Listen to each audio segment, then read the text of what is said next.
Seorang anggota DPRD di forum resmi, dalam rapat resmi, ngomong ke rakyat bahwa saya tidak bisa menemui rakyat karena takut ditembak. Assalamualaikum warahmatullahi wabarakatuh. Waalaikumsalam warahmatullahi wabarakatuh. Bismillahirrahmanirrahim. Ya, saya adalah pemilik tanah yang berada di Tanjung Burung yang berdekatan dengan perencanaan PIK 2. Saya mempunyai tanah itu dari tahun 1974. Ketika tahun 2016, tanah itu masih ada isinya, masih ada ikannya, sudah ditutup, diuruk maksudnya. Saya membayar, tadinya saya sudah membayar amnesti pajak, membayar pajak setiap tahun. Tidak ada yang tidak dibayar sampai tahun 2024. Jadi ketika saya memohon kepada PT itu untuk membayar tanah saya, dia beralasan saja tidak mau membayar sampai saat ini.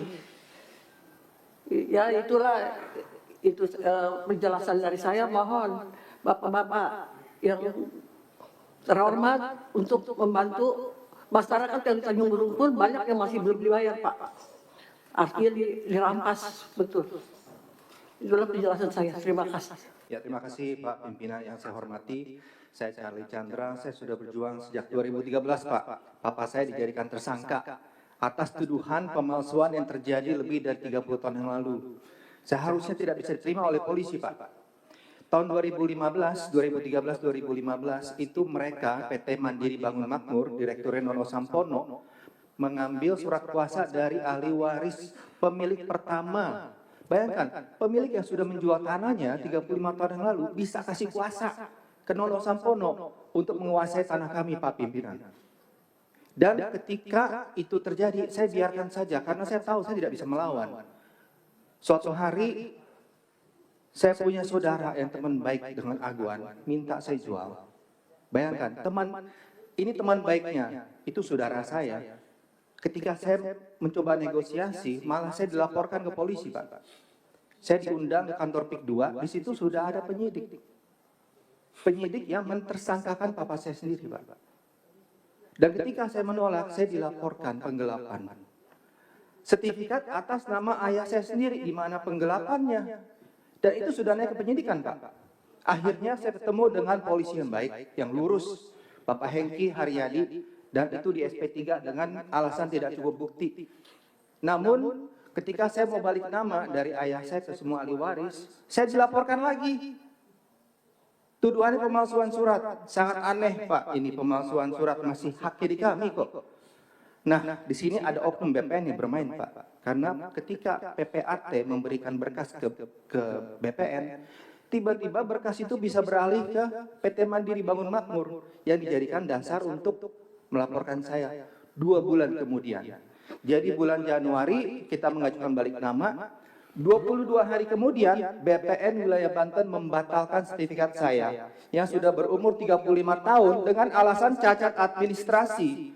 Padahal kami ada putusan pengadilan, kami menang, Pak. Ini BPN kok bisa menjadi pengadilan sendiri? Setelah dibatalkan, 1 bulan kemudian saya dilaporkan. Bayangkan, apa hak mereka melaporkan saya ketika saya mau balik nama? Sertifikat itu masih atas nama ayah saya kok. Apa hak mereka? Nggak ada hak sama sekali. Tapi kita sebagai rakyat biasa, nggak ada yang dengar, Pak. Saya sudah di ruangan ini, November 2023, duduk di kursi yang sama, melaporkan hal ini. Apa yang terjadi seminggu kemudian saya dijadikan tersangka. Nggak ada yang bisa melindungi kami kecuali Tuhan, Pak. Sekarang saya berharap kepada pemerintahan yang baru agar keadilan bisa diluruskan. Saya minta agar kriminalisasi terhadap saya dihentikan di Polda Banten. Saya minta ini dihentikan di SP3. Karena tidak ada tindak pidana, saya mau balik nama sebelum adanya pembatalan. Kalau saya mau balik nama sesudah ada pembatalan, oke, paham. Ini sebelum, mereka nggak ada hak, Pak. Dan kedua, saya sudah minta kepada Bapak Nusron Wahid untuk memulihkan SHM saya.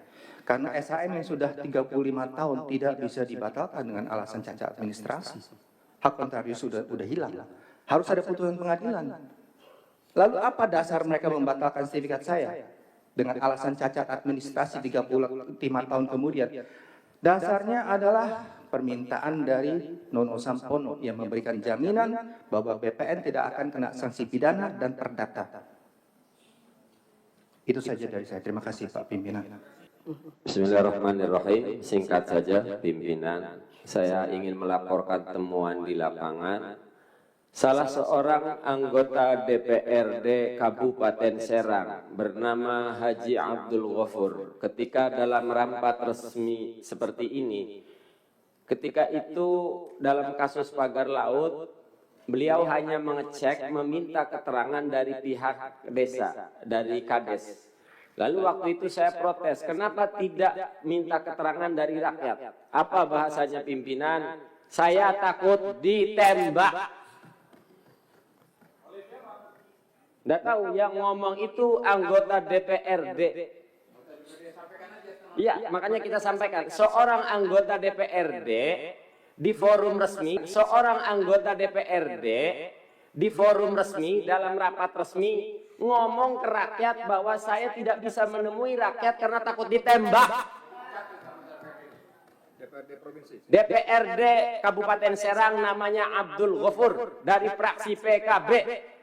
Tuh yang pertama.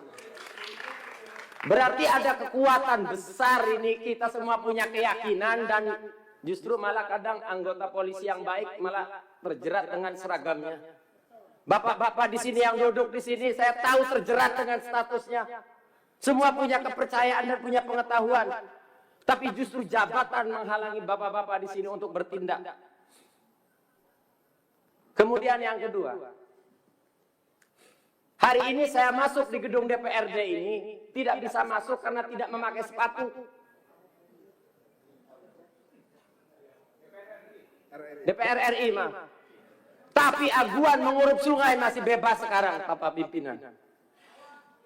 Tidak Polri, tidak TNI, tidak Dewan, tidak Menteri.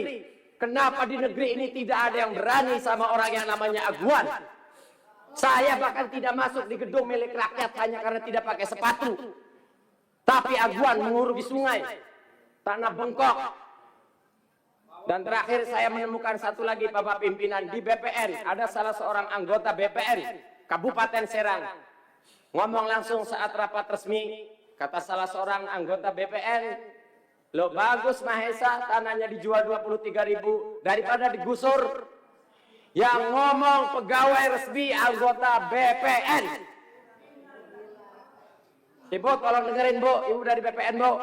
Ini rakyat bicara Bu. Diem baik si Ibu itu dari BPN. Ya diteruskan aja, diteruskan. Kita semua mendengar. Betapa sakit anggota dewannya katanya takut ditembak. Betapa sakitnya kami rakyat Banten. Salah seorang anggota BPN ngomong, oh lebih baik dijual 3.000 daripada digusur. Saya hanya bisa melaporkan itu saja. Sampai suatu ketika sampai saya ngomong pernah kayak orang ngecaprak pimpinan. Jadi kalau pemerintah negara tidak mampu menangani satu aguan, PIK 2, maka tolong jadikan Banten zona bebas hukum 48 jam biar kami rakyat yang bertindak pimpinan. Sekian, terima kasih. Iya, terima kasih. Assalamualaikum warahmatullahi wabarakatuh. Dengan segala hormat, karena tempat ini saya anggap mulia, baik di hadapan kita dan di hadapan Allah Subhanahu Wa Taala, semua akan mempertanggungjawabkan. Maka dari ini saya hanya mempertegas bahwa ada pasal memang 49 Undang-Undang Cipta Karya itu yang sering digunakan istilah tanah musnah untuk mendapatkan hak reklamasi. Artinya apa? Artinya memang undang-undang ini memang diciptakan untuk menguasai darat, lautan, sungai, danau, ya, yang sifatnya itu juga ditok oleh DPR. Nah ini juga penting untuk kita sampaikan. DPR sebagai Dewan Perwakilan Rakyat juga harusnya mengukur sebelum mengetok undang-undang tersebut. Karena apa? Ini menyangkut hak wilayah daulat rakyat sesuai kekuatan pasal 2 Undang-Undang Dasar 1945. Jadi harapan saya, apa yang disampaikan koordinator tadi sudah cukup jelas, bahkan beberapa saksi-saksi yang menjadi korban paksa, baik di Teluk Naga, di Banten maupun di Tangerang, dan juga di Sumeneb, Karena persoalannya adalah mereka ini bermain kepada oknum-oknum BPN. Dan ini harus juga dibersihkan karena BPN juga banyak sekali bermain kejahatan-kejahatan model begini karena mereka mendapatkan uang fasilitas dan segala macam tapi berani mengorbankan atas segala keinginan para oligarki. Dan ini tolong juga apa yang terjadi di Sumeneb, di Gresik Putih dan bahkan jajaran wilayah Madura juga dan Sidoarjo itu sama. Harapan saya kepada pimpinan untuk mempertegas koordinasi kepada Polda, Mabes maupun juga ATR BPN untuk dicabut kalau sudah tidak sesuai dengan undang-undang dan memang tidak pernah ada undang-undang yang menyatakan bahwa laut, danau, sungai itu bisa dibuat sertifikat baik sertifikat hak milik maupun HGB apalagi selain dari itu. Saya kira mungkin itu tambahannya. Terima kasih kami dari tim lawyer penggugat nomor 754 di PN Pusat, koordinatornya Ahmad Ghazionuddin dan beberapa rekan ini, dia ada Soraya, ada Mas Jojo dan banyak sekali yang hadir rekan-rekan lawyer di sini dan prinsipal juga Mas Edi ada. Terima kasih. Harapan saya dengan DPR ini benar-benar nanti artinya tidak seremonial gitu loh pimpinan, tapi benar-benar ini diperhatikan karena ini masalahnya rakyat dan DPR kembali kepada rakyat, mempertanggungjawabkan kepada rakyat selain kepada Allah SWT. Terima kasih. Assalamualaikum warahmatullahi wabarakatuh. Waalaikumsalam warahmatullahi wabarakatuh.